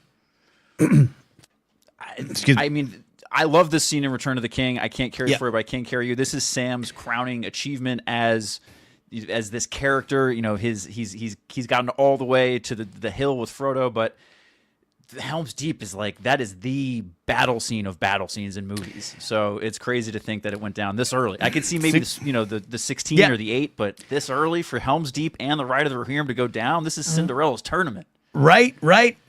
Obviously the same sequence. I get that. Laserbolt says number 5 brought me to tears. I Can Carry You. That's what's going on. The people love Samwise, says Will McLean. Battles of Helm Deep is my favorite battle in the Lord of the Rings world. I think it's executed wonderfully in the film because of the Ride of Rohirrim, because of everything, because of the horn of Gondor shall blow deep. God, just love it. It Theoden, and so it begins, like everything about it. But maybe it was too big of a scene. Maybe it was so overwhelming, so many emotions. But Samwise providing specific emotion might have been the key to victory there. I think I'm seeing a little bit of a theme with some of these upsets. If you look at them just across the board, I think timeliness is the theme with some of these scenes that are beating out over what you think might be the more popular pop culture scenes. I think you're right. All right. Before we get to sports, we're going to talk about that. This has been going great. I'm going to get Jared in here to give his take, especially on that Star Trek one. He helped you put together the Star Trek region. But just so everyone knows, Thursday on the Blathering, the Sweet 16 bracket will be unveiled for you to vote upon, right? Yep. We'll have voting will open on the live show on Thursday. All right, let's get him in here on the air right now. Jared, the Tide Pilot, returning to the show. You helped put together that Star Trek bracket, Jared. What do you think about this big upset? Oh, I love it. There be whales here all the way, my friend. Scotty does no wrong, brother. Scotty is the miracle worker. Scotty will be the Cinderella. This is the man. You think this scene has a chance to go all the way? I do. Okay. It's going to be this or Khan for Trek. Khan is my prediction. Khan for the iconicness of it all, but again, it's the love for the voyage home that you can't underestimate. It is the feel-good movie of the original cast. Star Trek is very great at those deep themes, deep thoughts, deep ideas. This one was, there's this giant probe screwing with the future. We'll fly around the sun really fast because that's how time travel works. That's how it works. And we're going to go eat pizza and wonder if $100 is a lot of money while we look for the nuclear vessels. Yes, it's just you can't beat it, man. It's a nostalgia thing for a lot of people too, because 4 was my introduction to Star Trek. That's my mother's Star Trek movie of choice. She loves 2, 3, and 4, and that's what got me to the point where today I could recite you original series through Voyager without missing a line, probably. Wow. Okay, look, I love this. I have a more of an overview, surface level understanding of the Star Trek region, but for me, like that, watching the Enterprise self-destruct, like I still remember that sequence. And there's a lot of emotional scenes in Star Trek. I want to make sure it's clear about that. But it just seems the Star Trek round here on the Blather bracket it's reacting to what you're talking about, the connection to these moments that might be smaller in the big picture, but they got an emotional punch. Honestly, the destruction of the Enterprise is a huge thing, but I feel the movie, I don't want to say it underplays it, but it doesn't have the same epicness that it feels like it should have, kind of thing. Because that's fair. There's so much going on in the end of that movie with finding young Spock and the destruction of planet Genesis and everything. And then, to lose the Enterprise, which even if you're watching it brand new, I feel like everybody's like, all right, cool. We're going to build a new Enterprise. There's no way they leave this ship destroyed. Maybe. Yeah, maybe. And it's At the time, we didn't. I know. I feel like, I don't know, just some better directing. And I don't want to say that it obviously is not a bad directing movie at all, but just it could have been more epic than the pomp and circumstance it was given. Okay. What do you think? Again, it's Scotty the miracle worker, man. He is the miracle worker. He's the miracle worker. Producer Steve, thoughts on this big upset and anything Jared said? As David McKay says, no one cares about Star Trek 3. I agree and defer to everything Jared just said on the matter. I have not seen either movie, so I did some research watching scenes for both of these for the tournament. I've seen most of Star Trek 4, but not like I can't tell you I've sat down and watched both movies all the way through. See, folks, that's why Totally over producer Steve's shoulder, he has the book Why We Love Star Wars, not Why We Kind of Like Star Trek. Okay? There you go. There you go. There you go. Jared, thanks for checking back in. Appreciate that. Of course, guys. Stay safe. There you go. There you go. Jared, check it in. Love it. Hey, Vermont Mike said, hey, look, Star Trek 3 got a Spock son. So, hey, now. I love it. I love a good discussion about that. There you go. Well, Laserbolts 2, 3, 4, and 6 are awesome. 5 does get the shaft a lot. I don't know enough to know if that is a correct view on that film now, where I could say in Star Wars we recontextualize things, sometimes up, sometimes down, but Star Trek 5 and God and all that stuff, I like it enough. I don't like it enough. I don't remember a lot of it other than the hiking on the free climbing on El Capitan. That's what I like. Great scene. Also, Jared says it right there. We don't talk about 5. All right. Steve, thank you for your work on the Blather bracket, but we're going to talk a little sports here. Then we got a call from Brady. Then we got a call from Cal. And then maybe, again, I said it at the top of the show, not feeling that good right now. Had to miss show last night. The apologies to fans of the Monday morning show. I'll get to one next week. But here I am, Steve. A lot to get to. So let's talk about some sports. Let's do it. Let's talk 16 seconds of sports. Here we go. You touched on the women's basketball tournament, and UConn beat South Carolina to reclaim the NCAA championship. In the men's game, their championship will be played tonight. Duke choked a 6-point lead with a minute to go in one of the most famous Final Four, finishing moments of all time. Really, it was crazy to watch. In baseball, Vlad Jr. got paid $500 million by the Toronto Blue Jays over 14 years. That's $500 million with a B, billion. With a B, $500 million. And then there's one other thing happening in sports this week. I just wanted to see if you can listen real closely, Ken. All right. Do you hear something? Birds. I hear chirping. Birdies. Little birdies. That's because it's Masters Week, Ken. Oh. And one of the great sports weeks of the calendar has arrived. It is officially spring in sports. Between baseball is here, the Masters is this week, the Final Four. This is one of the great weeks in sports. So I just want to celebrate that with us all here on the Blathering. Yeah. And then to round out our sports, we have to cover the biggest news in sports, and that was Alex Ovechkin breaking the scoring record in the NHL over Wayne Gretzky. And this is a big deal in sports. This is one of the stats in sports people care about. People care about the home run record. They care about how the Brett Favre's Iron Man game. Pretty much all the baseball stats, essentially, right? Because baseball is the sport we really care about with stats. And then Michael Jordan's 6 rings in basketball. But in hockey, Wayne Gretzky is the great one. He's the dude with all the stats. And Ovechkin has overtaken him in scoring. He is now the all-time leader in the NHL. And both, as Jared alluded to earlier in the show, I caught some of that as I was doing some stuff earlier. But it's important to talk about that this is a sports thing, but important. I don't think it's being said enough, especially in the mainstream sports on ESPN and all that kind of stuff. Alex Ovechkin has Vladimir Putin in his Instagram profile picture. Like together, like you and me kind of in the shot we see right here right now, except we had our arms around each other. That's his Instagram profile picture. So I don't think a whole lot more really needs to be said other than that's totally just getting skated by a lot. SportsCenter did what was at the time a really funny commercial back in the day. I don't know if you remember this of him. This is SportsCenter commercials. Oh, I love those. But they had a commercial with Alex Ovechkin and his whole hockey regalia being roped down from the ceiling, a la Mission Impossible, in the ESPN like fax machine office, and he was like doing something or whatever, and they're like, "Oh, what are you doing, Ov?" And acting like he's like a Russian, like he's a spy or something, right? So. What are we doing? So thoughts? Go. And look, he is. I want to make sure he's from Moscow, born in Moscow. Okay, he's Russian. So I get it. He's Russian. Yeah, I don't want to. I want that to be known here too. But I'm glad I knew he was Russian. But even that's a general term because, again, I grew up in the 80s telling everyone, I am of Russian descent because of my dad, when really I was Circassian and Ukrainian.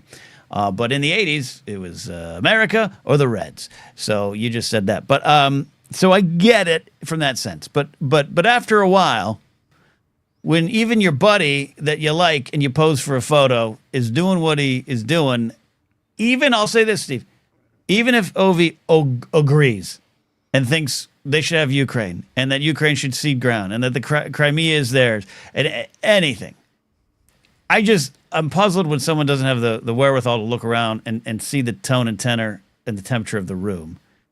And that question makes me question you. It's just like, what are you doing here? Right. But we live in this country where I got a neighbor on his mailbox down the street. It's a bloody Trump saying never surrender.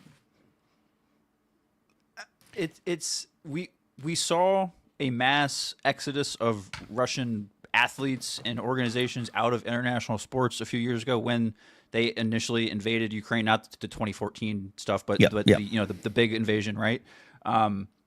We saw how Russian athletes were ostracized rightly or wrongly, people who were not even affiliated anything with the government. They were just, athletes or whatever, but they were impacted by all of the different sanctions and things that were levied against them. And we've seen, just these cases of exceptions. And in this case, NHL players, a huge number of NHL players are Russian.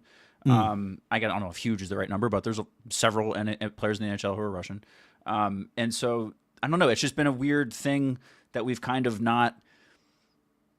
I haven't heard it talked about a lot, and it's just kind of do we not want to talk about it, or is it just it's the last 5 years have accelerated. The last 10 years have accelerated, but the last 5 years have accelerated this. And Adam Knight, who is Canadian, I'm torn on whether you have respect for the athletic achievements, and I want to respect his personal patriotism, but it's hard, man. And I want to go to the Gretzky of it all.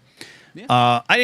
I was a fan of Gretzky in a general sense. Hell, right here in these stacks of cards that I have from Sports Card ASMR, I have a ton of Gretzkys. I came up in the age where he was the great one, and hosted SNL. And back then, if someone stood next to Ronald Reagan, we should have been maybe more worried. We should have been aware of it, but we just didn't bat an eye as much. It's just something that you said is overlooked. I just think for me personally, like I said at the top of the show, if you missed it.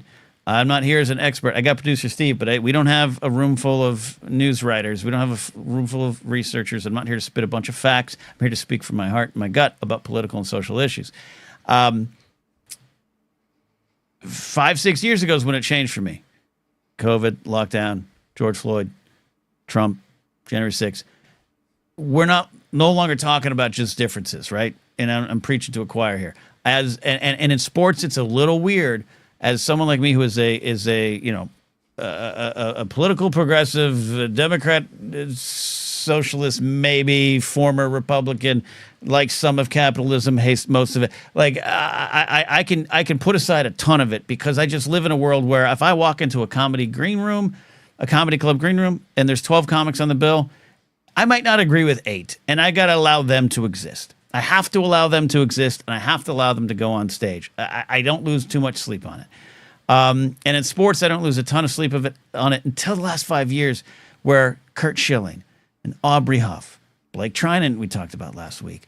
It is no longer just, it's a rich dude who owns 17 4x4s and a Silverado, and you know. Now, when you got Clayton Kershaw, the Dodgers are going to let have a gay night. I don't know about this. And I know there was things with the nuns and this and that. And he stood up. He's a hero. Whatever. I don't agree with it.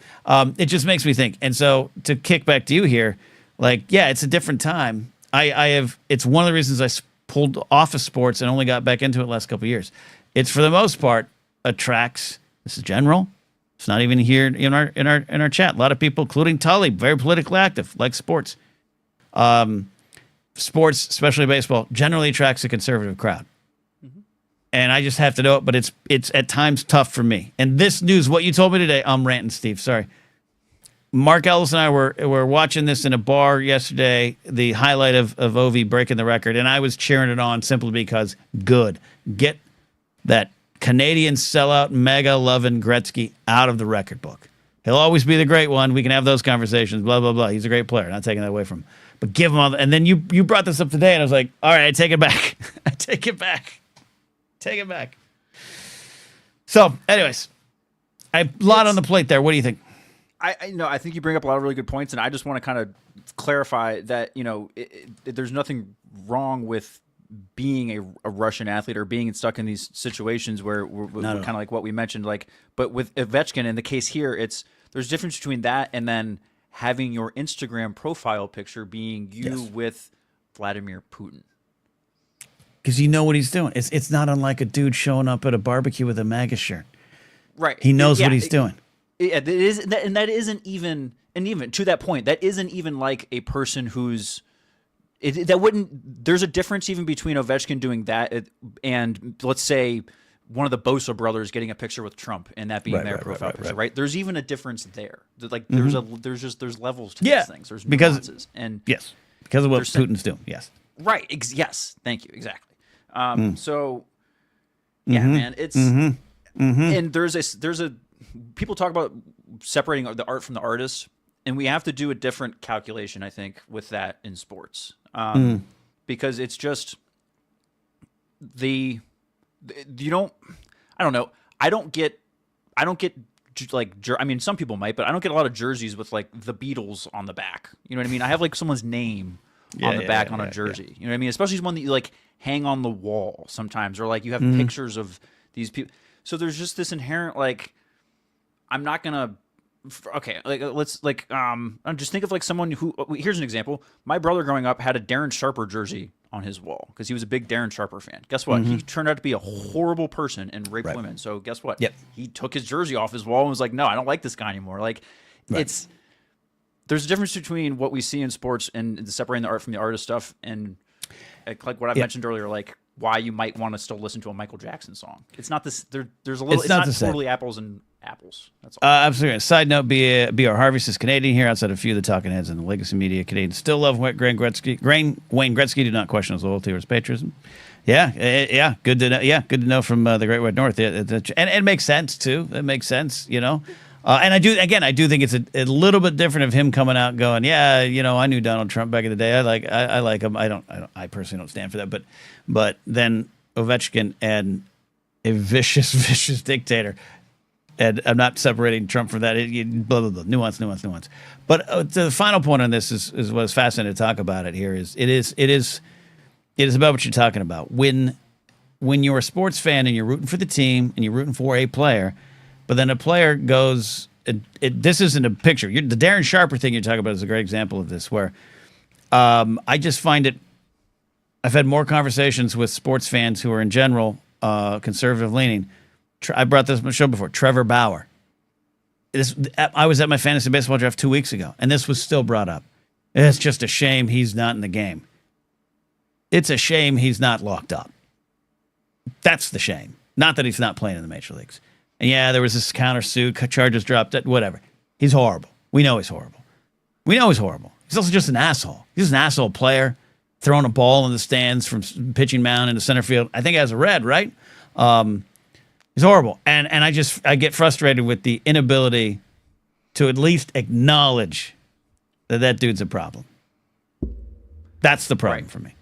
I think, and Jared makes a great point. The jersey on the front is more important than the jersey on the back, and I totally agree. That's the thing we all kind of like learn about. But I think what you just said kind of makes that point a little bit. Like, but when you're representing the jersey on the front, it makes it harder, right? I'm a Philadelphia Eagles fan. I had a really hard time with the whole Michael Vick situation, right? There was a lot of things I had to do there to make that okay with myself to still support that team. I have 2 dogs, you know what I mean? I get you. So we do this all the time in sports, right? We do things we bend our morals to make it okay to continue to root for the colors that we like on TV. Because at the end of the day, don't look at your stock or don't look at your retirement because that's going to shit. I would rather watch these dudes who are maybe morally questionable hit a ball than watch that. So and like I said, I'm not speaking from the point of any authority. I like hearing that. Hey, Canada mostly still love, like it. All that makes sense, and I don't spend a lot of time on it. It's just when it's put in front of my eyes like that. Brett Favre, great example. Just horrible human being. great player, whatever. Except for when he threw 26 interceptions every season, whatever. But like, great player. But I cut up. I throw away his cards. I don't have any of his cards. Like because of who he is and what he's done. And it's to me an easy choice. Others is not. But I will say this here. When we got I feel like you haven't read all the evidence related to the whole Brower thing. I have. BR. You got to believe me on this. I'm knee deep in it. Is he a weirdo? Sure is. But the guy was guilty of excused all. Shouldn't be locked up. Shouldn't be. He's an asshole. And there's nothing you can say to make me think BR another thing on him. He does not belong in the game of baseball. Does not belong. And a woman having charges dispersed, anything like that, does not. I'm a guy who's investigated 4 rapes in 4 months in 2013. I'm a guy who's dealt with sexual assault cases as an investigator for a long time. Charges being dropped or charges changing, things changing. That is still an indication of who he is. I absolutely do not think he should be in the game of baseball anywhere near it. Not even the Mexican leagues, not even a softball league. From my point of view, you're absolutely welcome to disagree. He's gone. He's gone. Shouldn't be in that situation. Should not be in the situation. And absolutely think guys like that should be locked up. Really, really, really, really do. But Adam Knight had a great comment here. At the end of the day, the worst part of wanting to live in a free country is that sometimes we have to let assholes be assholes. That's what I said when you walk into a comedy club. When you walk into a comedy club, man, like there's comics who I just absolutely think you should not be allowed on stage to say the things that they say. But the audience laughs, the audience likes them, and the club has the choice. So I can choose to either get up and walk out, or I can choose to be on the show and just say what I want to say and get the message out about what I want to say. And at the end of the day, our Canadian friend Adam Knight is right. Assholes gonna be assholes. But anyways, I appreciate all the sense, and I agree. That we all can have different things. And BR, I hear you, BR. Say the whole locked up thing is what I'm disputing. Totally understand what you're saying. Totally understand what you're saying. Maybe I'm being intense on it.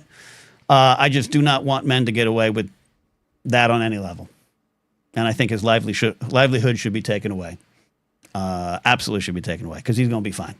And I do not want him back in the sport. It'd be a mistake. But I hear you, BR. I hear you. All right. Sports. Sports. It's all there. Final thoughts, Steve. Final thoughts. I have one more really quick thing, especially on the comment you read about free country and speech and everything, and it's really important because we say this all the time, and we talk about how we appreciate that. You can, part of being in a free country is what you can disagree with me and stuff, and that's the point, right? But the idea behind us being able to voice our disagreement with each other and so openly and so freely is that that's supposed to lead to a discourse and a civil debate, and because that's supposed to be part of the social contract we're all a part of. And I swear to God, I'll get off my soapbox in a second, but like, yes, disagree, but at least try to listen to each other. And this, I think people know who I'm talking to here, basically, but like, when the message is to own the other side, or the intention is to own the other side, you're not doing anything to have a discourse. You're just playing the sports game, and that's not why we talk sports here, Ken. So, okay, I'm back on. No, back off. No, I love it. I love BR's points. I want to say BR. Love his points. Love his perspective. I think he's right that there's a bigger picture to it. And I love Adam's points here about asshole's gonna asshole too, and he knows from being in wrestling locker rooms, and sometimes you got to work with them even in the ring. Them being not just a political differences, but people you don't like. Hell, I went on movie talk shows with people I despise. And we have to sit there and smile sometimes and just get through with it. Smile and wave, Steve. Ken. Smile and wave. Smile away, smile away. But hey, anyways, we are going to get to Brady. We're going to get to Cal. And I'm going to get some dinner. What do you think about that? I think that sounds like a great plan. Thank you so much for all of your time. I appreciate you having me on here for so long. Please, folks, Thursday, bracket. Thank you again. Thank you a million times to everyone who voted. We keep getting more and more participation in this. I love it. Tell your friends about the bracket. It's getting really close. It's getting really hard. Tune in Thursday. I love doing this. This is so much fun. Thank you, everyone who's participated. It's been awesome. And thank you, Ken. I appreciate it so much. And I will see you on Thursday. All right. Producer Steve, everybody. He's doing some amazing work there. Love it all. Love you all hanging out here. So we... Tully says I deserve a giant burrito tonight. I might just go get a Del Taco burrito after this. You all wait and see. Love it all. Love it all. Love it all. Love the ideas you guys are all bringing here tonight. And we are going to roll on here with a couple more calls. So I'm warning Cal now. You wait to the end of the show. What's going to be? Yeah, I know. Everyone wants to tea. It's pretty easy to track. When you see who's not on shows and following and doing other things, and you can see we're all work buddies, and that doesn't mean we're all buddies. That's how it goes. All right, let's get Brady on the line here. 898-4M. How's Shohei Ohtani doing this year? Did I see right yesterday? He into the game with the Phillies, 3 home runs, 3 RBIs. He only had 3 ribbies this year off himself. Yeah, Shohei. Sorry, yeah, the last call was a lot to fall off of. You've got to pivot. Look, I didn't answer David McKay's question earlier. I'll answer it. I enjoyed the Beatle casting, David. I think it's interesting. All right, now Brady, it's your turn. Yeah. So there's a lot of stuff in Dodger Land. Yeah, I'll just leave it at that. I think the last call covered a lot of it. Yeah, they went to the White House today, right? Was that it? Yeah, they went today, and did everyone go? I think everyone went. I think particularly because I think Mookie was the one most likely to not attend. Mm-hmm. But I think he said he decided to do so because some people felt really strongly about it on the team, and then they're trying to win. They're trying to repeat, right? Mm-hmm. Mm-hmm. Which I find interesting, though, because I believe Trinan did not go to the last White House visit. Was he unavailable that day? We call him Cuban for a reason, okay? The Q-Bad. Yeah, he did. He was busy. Fascinating. Well, what else is on your mind? I made you follow that, Brady. What's on your mind? Yeah, in terms of the Beatle movie, I just learned about this call, and yeah, I'm excited. Yeah. I'm open to whatever story. It doesn't have to be a direct word for word biography, right? We have documentaries for that. Exactly. Yeah, films are all fiction anyway. They're oh, sorry, I'm playing something in the background accidentally. I meant to get a cast name. Here's the cast: Paul Mescal, Barry Keoghan, Joseph Quinn, and Harry Dickinson. There you go. Sorry for the sound interruption if anyone heard that. Maybe y'all didn't, because I have something. Anyways, Brady. I agree with you too. As a lifelong Beatle fan, Backbeat, one of my favorite movies. Have you ever heard or seen Backbeat, Brady? I have not, and I don't. What is Backbeat like? Is it like a parody, or is it? No. Backbeat is it is about the Beatles in Hamburg, about Stuart Sutcliffe, the original bass player, and their time in Hamburg with Astrid Kirchner and Klaus Vormann and everything. It is a great film. It's hard. It's one of those things that, I know we correctly praise physical media around these parts, but absolutely you couldn't get it. It wasn't one of those things. Like, I own a DVD, and I think I'm one of the last humans to own it. It's hard to track down, but if you can, you got to see it. Oh, interesting. Yeah, I don't know why my mind went directly to a parody. Because it sounds like a parody. Yeah, it kind of does. Check it out. But I love. But your big point here of talking about it's a biopic. It's going to be, things are going to be weird, and they're going to be a little different, and events are out of order. I can run with that. As long as they don't change things dramatically. My biggest issue. I didn't see it, so I want to make sure I'm acknowledging I did not see the film, but the Queen film, the Bohemian Rhapsody, and just the fact that the surviving members of that band did everything in their power and successfully, in a way, changed the story of the band to kind of downplay Freddie Mercury and who he was, particularly as a gay man who eventually would die of AIDS. Like, that guy, that's like, maybe maybe you should have kept it to the reality, but you guys had power and you didn't want to do that. So fair enough. Yeah, I didn't see that film either, so I don't have much of an opinion. But yeah, I'm interested, like if they're gonna go in more of a musical direction as opposed to. I don't know. Yeah. What do you want? What do you want, Brady? I just want whatever. I think it was Sam Mendes. Sam Mendes is directing. Whatever direction he wants to take it. That's a good answer.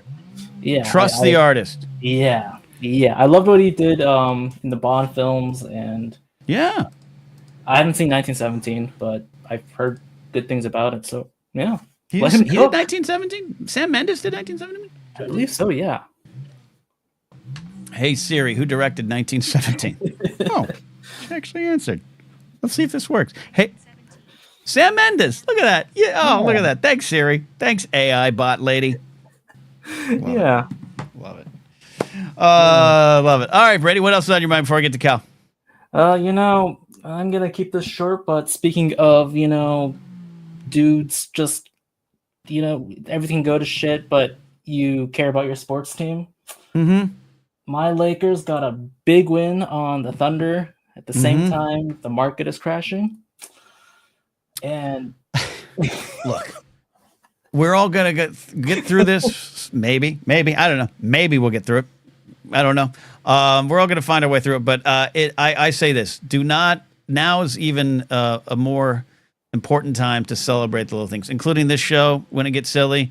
Including the Lakers winning, including a Beatle movie casting. It is okay to celebrate, because otherwise we might all lose our marbles. Yep. Just trying to get through it all. Not even having opinions or thoughts on it, but just trying to actually navigate this world. So. Yep. And what's funny is that someone posted a stat that I think the Lakers have won a championship within a year of every single downturn. So, that's interesting stat. maybe. I love stuff like that. For a long time, the Yankees won the World Series. I think every year Kentucky won the NCAA tournament. Like, it was a weird connection. It was weird. Yeah, it was weird. Awesome, Brady. Thank you, buddy. Go find something small tonight to enjoy. Yeah, say it. I want to say something. This is like a meme. Market crashed. Savings smashed. My future is dashed. Lakers in 5. Shout out to Shannon Sharp. Perfect. Thank you, Brady. 8984M checking in, as he always does. BR has a question. It says, maybe not the place, but thoughts on the Tales of the Underworld tale. BR, it is the place, man. I'll answer anything you got. Glad you're here. We on Force Center tomorrow, we're going in a lot deeper into the Tales of the Underworld trailer. I like the idea. I love this series. So even though I love the series more than this idea, and I wanted more Ventress in a full series, which we still could get, I'm very excited to see what they give us. I'm a really big fan of the series. It's one of my favorite things that Filoni and his team, Matt Michnovitz is the writer of the series, I think. I'm really excited, looking forward to it there. And it's a good May 4th tradition. This is, to me, what Disney Plus should be for a lot of these franchises, where there's the shows, there's the movies that we want in theaters, all the stuff, but along the way, just give it these wonderful little morsels of stories to enjoy as fans. But we go into more detail tomorrow on Force Center on our episode. Kate, check it in. Thank you, Kate. All right, I am getting hungry, but look, I'm going to bring him on. Kingsport Cal. You have the floor, man. I'm not rushing you off. Hello. I'm just, 20 minutes from now, I don't want to be talking. 15 minutes, maybe. But 20 minutes, I don't want to be talking. I'm getting hungry, Cal. But how you doing, my friend? What's on tonight? Hey, what's going on, kid? That's what's it? Up, man? Can you hear That's me? it? I hear you What? fine. I hear you fine. Cal, Hello? what's happened? I hear you. Can you not hear me? Yeah, I hear you right now. What's going on? What is happening? Nothing, man. What's up? I ain't trying to keep you forever, kid. But you That's get never been my thing. you get defensive because you're the cleanup hitter. We love ending the show with a cow call. I'm a big fan of the cow calls. Everyone in the audience is, even Laserball Video, which is saying much because he likes going into the wilderness and not talking to anybody. But you always feel him rushing you off, which I get him at the end of the show. This is a radio show. It's not a podcast. We're all not just hanging out here. I want some questions. I want points. And Cal, I want you to take it away. Well, I don't really have that. I don't really didn't have anything, kid, because it's raining. It's raining here, and I'm in a bad mood. So it's Okay. like it's like two dudes in a bad mood right now. You know what I'm saying? Yeah. I'm not that Look, great. I'm a little hangry. Yeah, I didn't eat much today. Again, like I said, not feeling too great. So I got to get some food in me. A Del Combo burrito to answer Alan Smithy's question. But all right, what do you do when it rains in Tennessee, Cal? I don't know, man. The occasional acid flashback. I don't know. Okay, what's in those flashbacks? No, I've never done that. Anyway, ride around. I like to ride around in the rain, Ken. I'm not a storm chaser. Okay. But I like to ride around in the rain. But I don't know, man. A good movie is probably what I end up doing. It's raining right now. I'm off today. It always happens to me. When you're I'm off off is when it starts raining. My internet went out earlier today for a little bit, which is always great. It went out, which never happens, by the way. I got fiber internet, which is immaculate. But anyway, when it goes out, it goes out. Okay. Fiber internet? Well, Addy will I thought you said Fiverr internet, like the website Fiverr. Is like, I didn't know they have internet, but fiber. No, yes, no. I want fiber. I want fiber internet. Dude, I need fiber in my cereal, and I need fiber internet. You need fiber for your Twitch, I guess, for your game streams. Probably help a lot too. No, that's not the issue. It's an internal problem with the computer. So the computer just restarts. It just restarts, so I can't Twitch stream from it because it would restart every 2 minutes. Yeah. Well, that sucks. So why don't you come on out, Cal? Why don't you come on out and fix my computer for me? Ken, I can't even. I locked myself out of Discord twice because of the. Okay, yeah. What are you in? Are you in Discord? Are you in it? I'm on there, but it comes up. I have 2 accounts. I haven't been on Discord in years. Well, not really years, happening? But can someone help Cal? It doesn't matter, Ken. It doesn't matter. But the thing is, it's someone help him. It's the verification step where my phone and my email, they don't match up to all this on both accounts because it's totally different. It doesn't matter. It's a big thing. I will end up eventually taking care of it. I'm really not that worried. Okay, about it. Okay. That's fine. That's the answer I need. I can't help you with your computer problems if I can't help myself. And okay, that's fair. That's fair. I'm never going to leave Tennessee, so I will not go out there to see. But that being said. See, Laserbolt is offering solutions. Says I could build you a PC for cheap, like a bird cheaping. Laserbolt, it might have to happen. All right, Cal. This is great. I want you in the Discord. For those that don't know, you can join. I want to be there too, but I'm just an old man. Anyway. Okay. Let me finish my sentence, Cal. I want you all to join Discord. It used to be a very robust Discord. Back when I first launched it about 4 or 5 years ago. I know we were all locked down, so people are going to be talking more, but I want to get it back up and running. You can do so by being in Patreon, patreon.com/KindKnapsack. But if you're already in it and haven't checked in a while, get in there, check in, say hi, and let's find Kingsport Cal in the Discord. All right, there you go. There you go, Cal. I finished my sentence. All right. Hey, Brady, I'm sorry, man. I don't know what the hell happened. I'm still trying to figure it out. Anyway, that doesn't. All right. So it's raining. You're grumpy. I'm grumpy now because I'm hungry. Where are we going to go? I did want to say this is a very sports-heavy show. What do you think about that? What do you think about that? Oh no. I mean, it's should we hold on, Kingsport Cal? Let's have a meeting on air. Should I contain the sports talk to like a Blathering sports episode on something like a Friday or something like that? Or I like this. Remember, this is a radio show, so if someone calls in, BR wants to talk Star Wars, I'm going to talk Star Wars. If you want to talk, rain, we're going to talk rain. But is it too sports heavy? What do you think, Cal? Ken, I was merely making the observation that today's show was a very sports heavy show. It was. I wasn't saying this should have a dedicated thing. No. Also, we came close to the goal.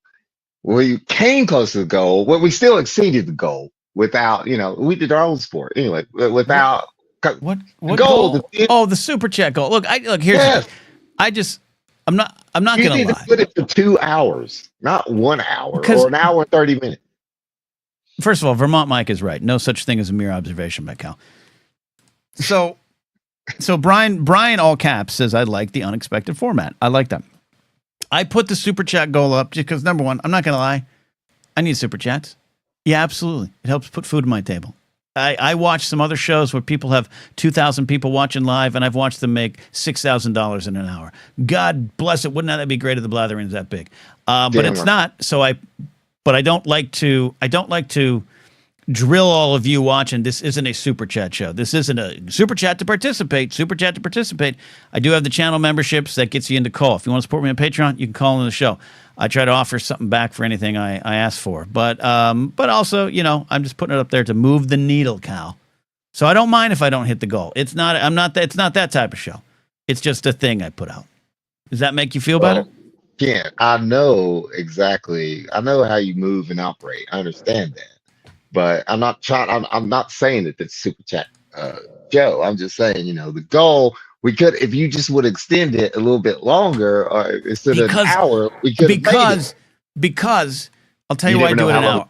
I'll tell you why I do it an hour. I do it an hour because my thought is usually Steve comes in at the top of the hour. We'll do a 15-minute segment. I'll answer some super blather questions, and I'll get the hell out of here. It's never worked like that.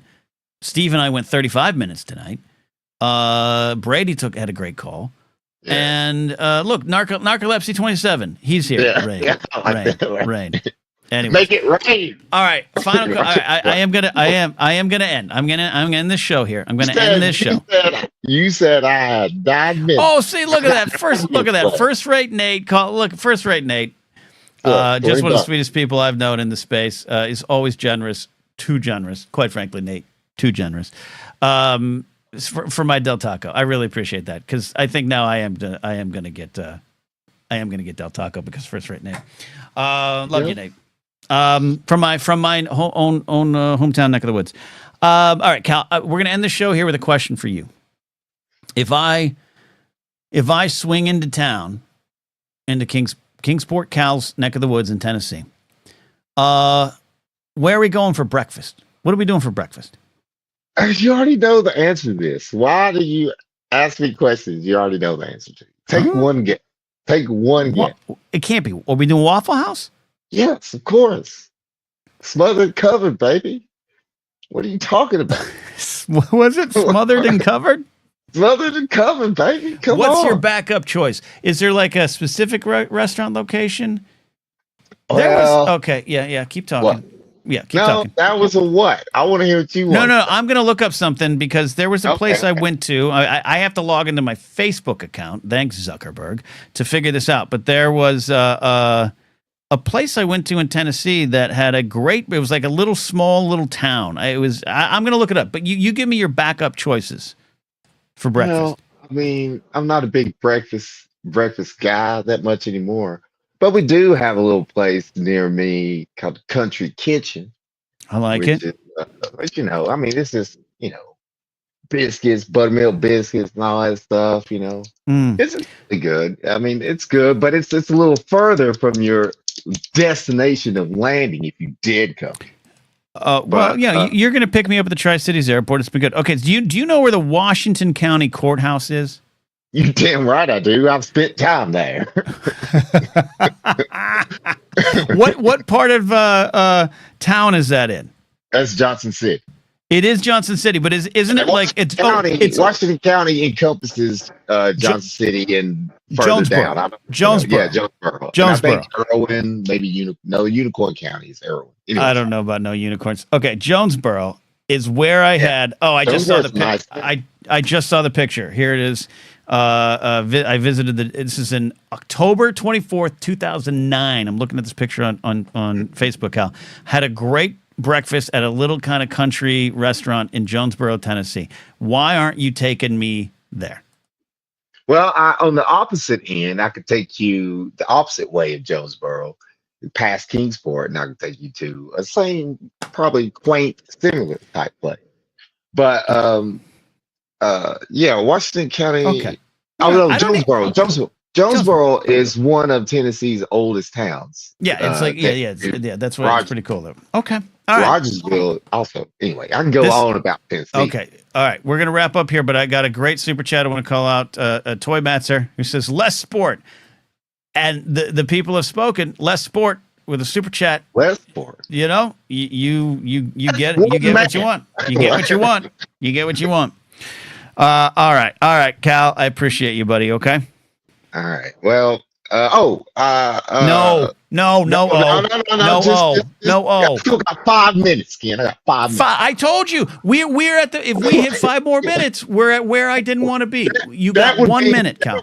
That would be 9:05. You got one. I'm in the best time zone. It'd be 6:05. Okay. All right. What is the one question? You got 1 minute. Oh, all right. 1 minute. Actually, east side is the best side. And are you even a little bit excited for Tron, Aries, and also do you care that Nine Inch Nails is doing the soundtrack? I love Nine Inch Nails is my favorite band in the world. I always since '89. It's pretty hectic. I'd rather see Daft Punk come back. You like nails? Okay. All right. First of all, slow down. As I said earlier in the show, I haven't seen the Tron trailer. I like the original. I didn't see the reboot. I don't watch movies. But you know what? After what we discussed on the show here tonight, I'm going to check out the Tron trailer. Maybe it's something I should get involved in and get interested in. In terms of the Nine Inch Nails soundtrack, I know Trent Reznor has been doing movie scores and getting into that stuff, and he's great at it. When I say getting into it, he's been doing it for years. So I love it. I respect Nine Inch Nails. I didn't love them as much back in the day on the radio. We get to play them mostly at night for the weirdos like you who like that stuff at night. But I do think he's an amazing talent, and I love hearing him talk about songs and the music he writes because he doesn't like explaining things. He's like David Lynch. He's like, nope, I'm not going to discuss the lyrics. The lyrics are there. Take what you want from him. And I respect him as an artist. I really like him. Well, yeah. I was just wondering. I mean, the soundtrack aside, I forgot you said earlier you hadn't seen the Legacy, which is really great. But yeah, watch the trailer for Aries. You probably won't be hyped because you ain't seen Legacy. But anyway, I'm not gonna be hyped. Yeah, but it looks. I'm not gonna be hyped, Cal, because I'm hungry. All right, whatever. Go to that 7-Eleven and mess up your body with whatever stuff you can buy there. Gonna mess up my body in a big way. It's gonna be great. It's gonna be great, Cal. Cal, all right, we do this every time. You know this, right? You know I love you, Cal, right? Too, Ken, but you got to keep that body in shape. I don't want you dying of a heart attack doing the deed one day with that woman of yours. It'd be great if I died. I'm ready to go, Cal. Take me home. Take me home. All right, Cal. See ya. I'll see you, man. Kicks for Cal's out of here. Great show tonight. Great show tonight. You're all great. Thank you all. Thank you all. I'll promise I'm going to eat before a show so Cal doesn't get the hangry. I owe Cal that much. All right, everybody. We'll see you Thursday. The Blather Bracket, Sweet 16. Get your votes in when we put that bracket out there. A lot of fun. See you. Bye.